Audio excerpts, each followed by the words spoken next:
and welcome to today's class. My name is Happiness Ndewe, and today we'll be studying composition writing part 3. And we'll go ahead to study the topic descriptive composition in the theme writing. Before we begin this lesson today, let's take a look at the objectives for this lesson. By the end of this lesson, you should be able to define descriptive composition, state the parts of a descriptive composition, list the steps involved in writing a descriptive composition, and write a descriptive composition. Now let's go into our lesson. In our previous classes, we talked about composition writing, and we did say that a composition is generally a piece of writing about a particular topic or theme. We also said that we write compositions to communicate specific information to our readers. We don't just write compositions. We have a particular topic or theme which we write about. And whatever we choose to write on, we are, at the end of the day, passing some form of information to our readers.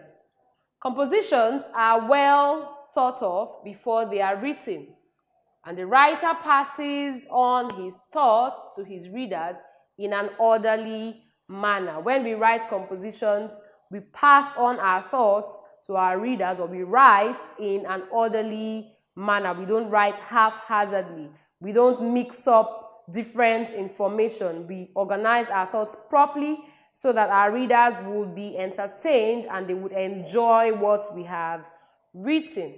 Another thing we said was that compositions usually come in form of long or short essays, and they consist of different parts. We write long essays in our schools when we are asked to write compositions of about 400 or 500 words. Those are long essays. But sometimes during our leisure, we can decide to write on any topic of interest, which may not be as long as the ones we write during exams or tests. We can say those ones as short essays. So compositions are either long or short essays. Now, having said that, we also looked at the fact that we have different types of composition writing. We have the narrative composition, which we looked at in the last class.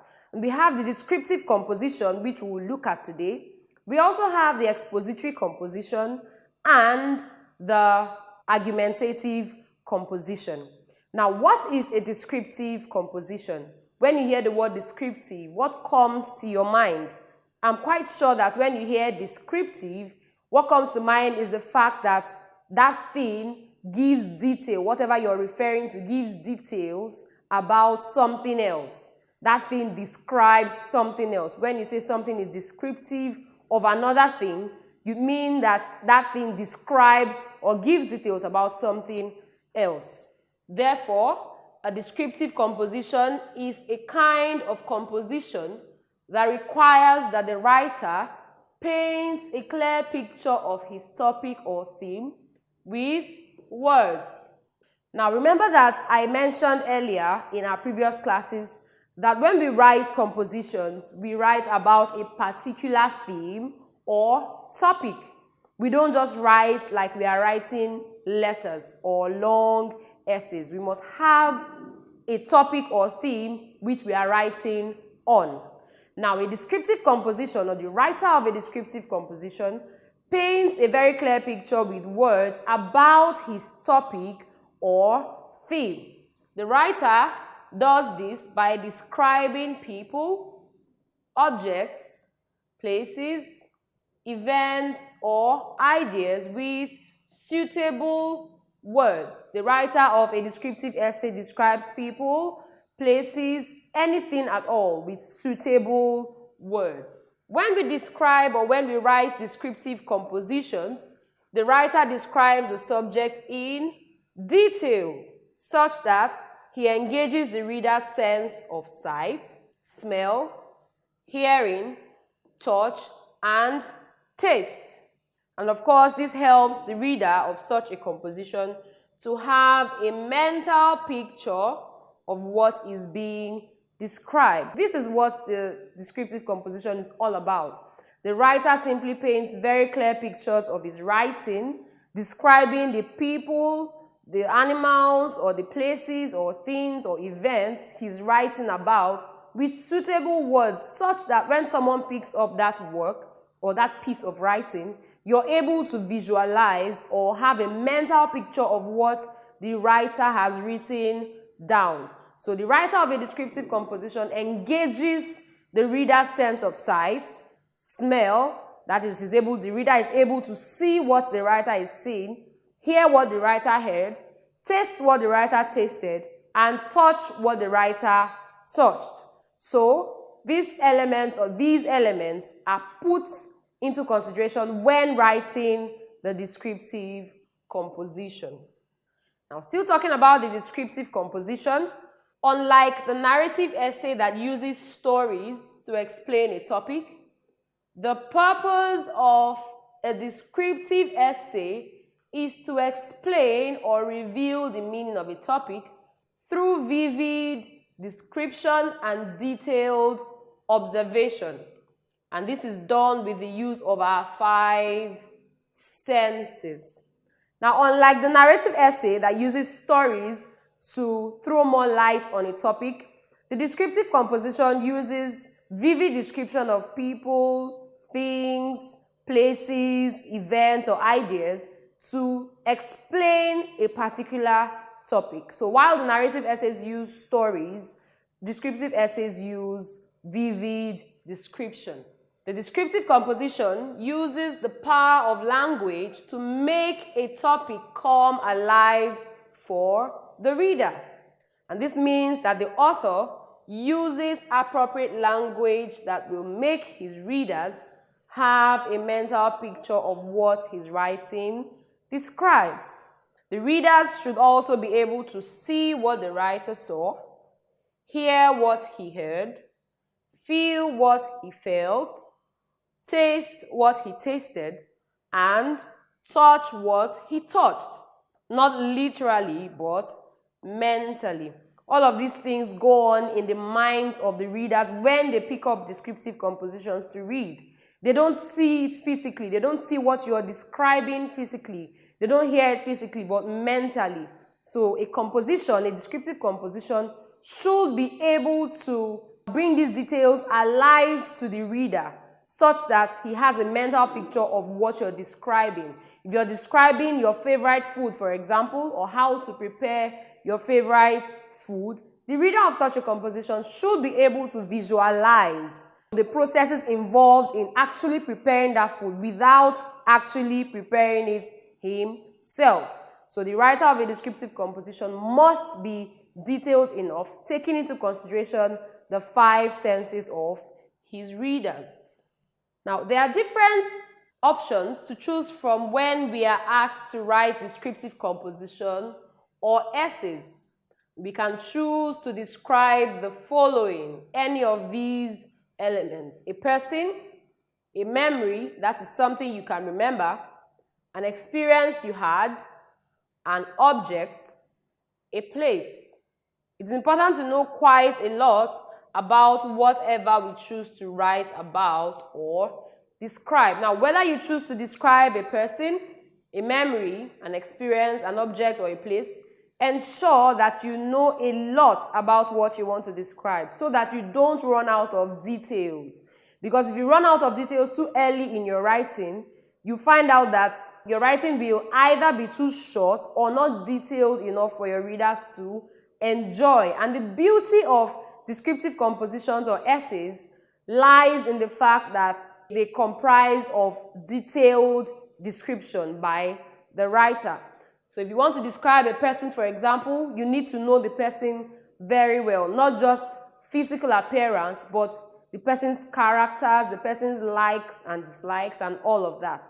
So make sure that whatever you choose to describe, you know a lot or a handful about that thing or person.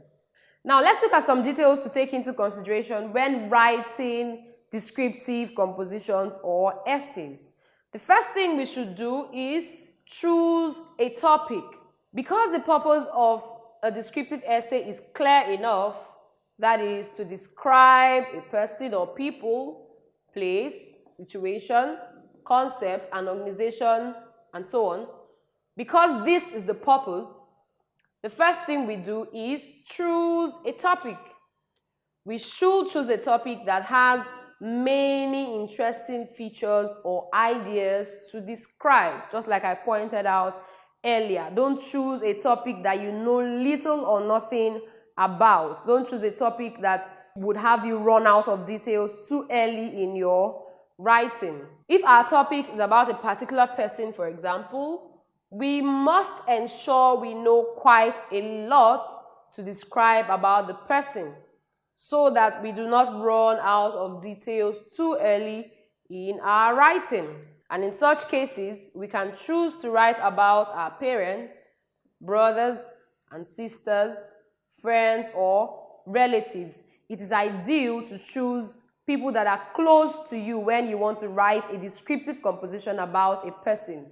You can choose your parents, your brothers or sisters, close friends, and relatives. This is because you know a lot about them. You can't write about a stranger that you know nothing about.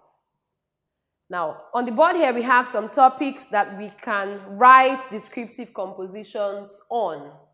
Here we have the topic, your best friend. You can decide to describe your best friend or say why he or she is your best friend. How to prepare your favorite meal. Your trip to a new city. Your dream career. Your best teacher.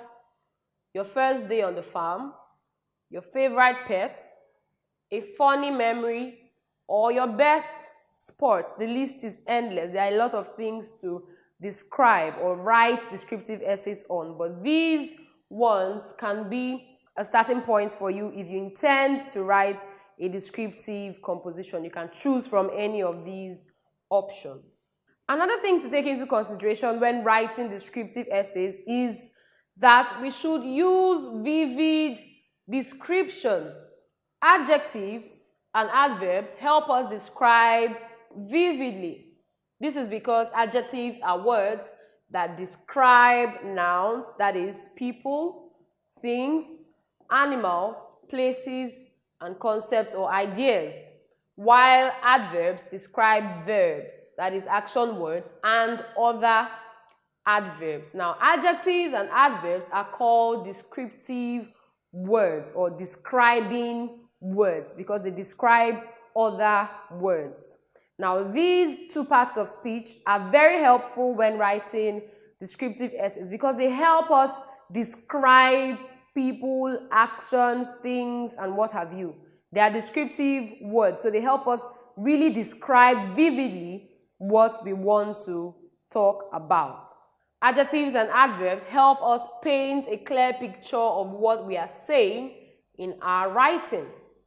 And this helps our readers see what we are describing mentally. Now, let's look at an example on the board of a sentence that is fully descriptive. Mr. Daima's big black dog suddenly became restless and barked fiercely as the dark, lanky-looking stranger staggered lazily into the quiet compound. Now, if you look at the words in red, they are either adverbs or adjectives describing one thing or the other in this sentence. We did not just say Mr. Daima's dog barked in the compound. That statement is not descriptive enough. But when you give these details, Mr. Daima's big black dog, your reader already imagines a dog that is big and black. So you've painted that picture already in his or her mind. Dog suddenly became restless. You can also imagine a dog when the dog is restless. So as you're reading, you're imagining these things and they are coming to life in your mind. Barked fiercely as the dark, lanky-looking stranger. Here also we can imagine the stranger so dark and so thin, staggered lazily into the quiet compound. So this sentence paints a perfect picture of what the writer is trying to say. Anyone who reads it just subconsciously imagines what the writer is trying to say. So that is how we should construct our sentences, or that is how we should write descriptive composition, so that our readers are able to see what we want them to see. Another thing to take into consideration is the use of similes and metaphors. We use similes and metaphors to make comparisons between two unlikely things, but the difference between both figures of speech is that we use simile to make comparison using as or like, while metaphor is used to make comparison by implying that something is a representative of another thing without the use of as or like. Now, metaphor and simile are two figures of speech. They are both used to make comparison, but the difference, as we've stated, is that simile compares two things with the use of as or like, while metaphor simply compares two things by implying that one thing is a symbol or is a representative of the other thing. These two figures of speech make descriptions more vivid and detailed for readers. Now let's look at these sentences on the board. The new school building is as high as a mountain. This is an example of the use of simile. Now we are comparing the new school building to a mountain.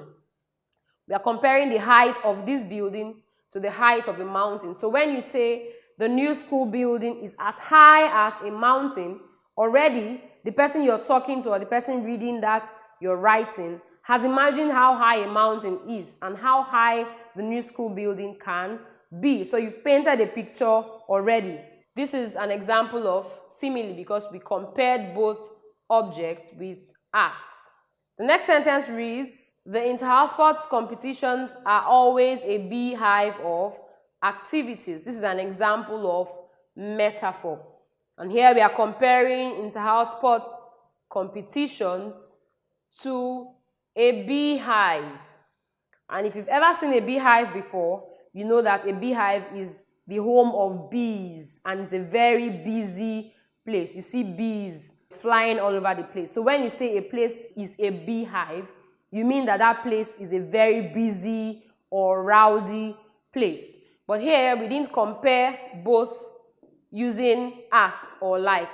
We just implied that this, a beehive, is a representation of what the inter-house sports competitions always look like. It's always a busy place. So using simile and metaphor in our writing when doing descriptive compositions will go a long way to help us paint vivid and very clear and detailed pictures to our readers. Now let's talk about the parts of a descriptive composition. Like other compositions, a descriptive composition has three main parts: the introduction, the body, and the conclusion. It's important to note that the way we introduce the topic is very important because it determines whether our readers will read to the end of our writing or not. When we start our writing, when we introduce the topic, it's important to start on a very interesting note so that someone who doesn't enjoy reading long essays, who picks up your work, would be interested in what you have written. It could even make them sit back to read through all that you have written just because your introduction was well started. While we are trying to capture the reader's attention, we do not let out all the details in the introduction. This is very, very important. We do know that when we write composition writings, we are trying to retain the interests of our readers. But while we try to do so, we should be careful not to let out all the details of our writing in the introduction. The reason is because when they already know what you're writing about, nothing will interest them anymore in your writing. They would feel they know everything or they have read everything you have to say just because you have said it all in your introduction. So you must start on such a note that you keep them wanting more, or you keep them curious, wanting to know what more you have to say. Now, we do this because we do not want our readers to get bored with our writing. We don't want to bore them with letting out all the information at the beginning of our writing. So to sustain their interest and to keep them curious and wanting more, we just let out a few details and then say the rest in the body of our work and in the conclusion. Now we've come to the end of our lesson today on descriptive composition. But before we go into our test section, let's take a look at all we have learned so far. Today we learned that a descriptive composition is a kind of composition that requires that the writer paints a clear picture of a theme or topic with words. We also learned that when we write descriptive compositions, we describe a person, an object, a place, a memory, or an experience. We learned also that the writer of a descriptive composition should choose a topic that he or she has lots of detail about. And we also looked at how important it is to use vivid descriptions when writing descriptive compositions so that the readers can get a clear picture of what the writing entails. Now let's go into our test section. Our question for today says, which of the following is important for writing descriptive essays? Is it A, proverbs, B, idiomatic expressions, or C, adjectives and adverbs? The correct answer is C, adjectives and adverbs. We did say that adjectives and adverbs are words that help us describe people, entities, places, and actions. So these parts of speech are very important when writing descriptive essays. So if you picked C, you are absolutely correct. And here we end our lesson today on descriptive compositions. In our next lesson, we'll look at expository compositions. Thank you for watching and see you next time. If you enjoyed this video, hit the like button, drop a comment, and subscribe to our channel. You can also turn on notifications to stay updated on new videos on this channel. This Brain Friend video was brought to you by Sinforest. For more of these amazing e-learning videos, get your copy of Brain Friend. With more than 1,000 e-learning videos, over 74,000 test items in more than 40 subjects, a career counseling guide, and many other amazing features, BrainFriend remains your foremost e-learning and exam preparatory software. BrainFriend. Learn better, make excellent grades.